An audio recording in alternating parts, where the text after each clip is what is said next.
Better. Ubagra long live. Ubagra ayok loton. Dipramata ayok loton.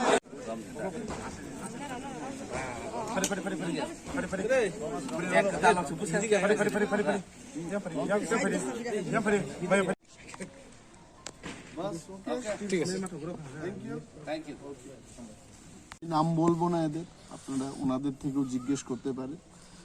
এই যে যোগদানের পর্ব, এটা হচ্ছে শুধু গ্রেটার তিপ্রাল্যান্ড এবং মহারাজার যে থানসা মানে ইউনিটি, গ্রেটার ইউনিটির যে স্লোগান, এই স্লোগানটাকে সমর্থন করে আজকে সারা রাজ্যেই বিশেষ করে এডিসি এলাকায় আগামী নির্বাচন যেহেতু আসছে, এই নির্বাচনের প্রাককালে মানুষ দলে দলে তিপ্রামথায় যোগদান করছে। এবং আপনাদের মাধ্যমে আমরা এটাও জানাতে চাই, আগামী বেশ কয়েকদিনের মধ্যেই ইভেন আইপিএফটি দল থেকে ধস নামছে, বহু নেতা কর্মীরা আমাদের সাথে যোগাযোগ রক্ষা করছেন এবং ইতিমধ্যেই তাদেরকে এখানে যোগদান করানোর অনুষ্ঠান আমরা শুরু করে দেব। আর যদি আপনারা আমাদের প্রার্থী তালিকার ব্যাপারে জিজ্ঞেস করতে চান, আমি তাও বলে দিচ্ছি যে প্রার্থী তালিকা আমাদের প্রায় চূড়ান্ত, কিন্তু আইনপিটির সাথে যে আলোচনা হচ্ছে আমাদের, অক্টোবর মাস থেকে আইনপিটি দলের সাথে তিপ্রামথার আলোচনা চলছে। এই যে দীর্ঘ একটা আলোচনা, এই পর্ব আজকেই শেষ হয়ে যাবে আমরা আশা রাখছি। হলে হবে অ্যালায়েন্স, আর যদি নাও হয় এটাও শেষ হবে। হলে পর আমরা আমাদের প্রার্থী তালিকা ঘোষণা করে দেব।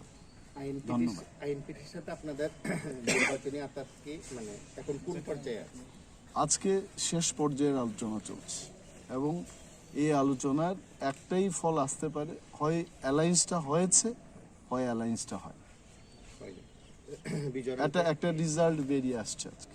বিজয়রামবাবু তো আপনাদের সঙ্গে ছিলেন, সেদিনের কর্মসূচিতে সেটাকে যদি ধরে নেওয়া যায় সেই দিন পর্যন্ত বা আজকে এখনো তো আলোচনা চলছে, আমরা বলবো এটা পজিটিভ। কিন্তু রাজনীতিতে কি বলবো, এখন যদি কোনো একটা বিষয় নিয়ে যদি দ্বিমত হয় তাহলে আমরা সেই মতানৈক্যকে আর নিয়ে চলবো না।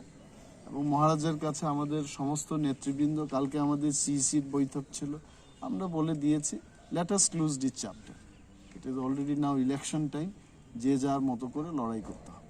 আপনি বলছেন আইপিএফটি থেকে 10 নামবে, তাহলে কি আইপিএফটির সাথে আপনাদের এই মুহূর্তে তিক্ততা চরম আকার নিয়ে? মহারাজা সেই দিন কেঁদে বক্তৃতা দিয়েছে, আপনারা দেখেছেন।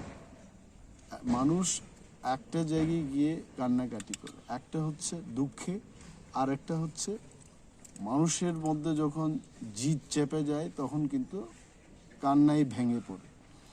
তো মহারাজার কান্না তো ছিল দুঃখের কান্না, যে আমি এত চেষ্টা করেছি থানসাকে আনার জন্য, আমি এটা চেষ্টা করেছি, অক্লান্ত পরিশ্রম করেছি, কিন্তু যখন থানসাই আসছে না, এটা কিন্তু দুঃখ। আলোচনা হচ্ছে, ভেঙে যাচ্ছে, শর্ত হচ্ছে, এগ্রিমেন্ট হচ্ছে, লিখিতভাবে সব কিছু হচ্ছে, ভেঙে যাচ্ছে, দুঃখের কান্না। আর ওনার সেই কান্নায় সারা রাজ্যের মানুষ কিন্তু ওনারাও কাঁদছেন এবং এই কান্নাটা হচ্ছে জিদে। এবং ওদের সাথে যেন আর আলোচনা না হয়, মহারাজাকে অনেকেই অনুরোধ করছে। আমার মনে হয় না এই পর্যায়ে আইপিএফটির সাথে আমাদের কিছু হবে বলে অন্তত আমার জানা নেই। আর কয়েক ঘন্টা পরে IPFT party is an independent party and they are most welcome to announce their list of candidates, no problem. Definitely, এটা তো মহারাজা কান্নায় ভেঙে পড়েছেন সেই দিন। তারপরে যদি কেউ জিজ্ঞেস করে যে চ্যাপ্টার কি ক্লোজ হয়েছে না এখনো ওপেন আছে, ইউ ক্যান আন্ডারস্ট্যান্ড। ধন্যবাদ।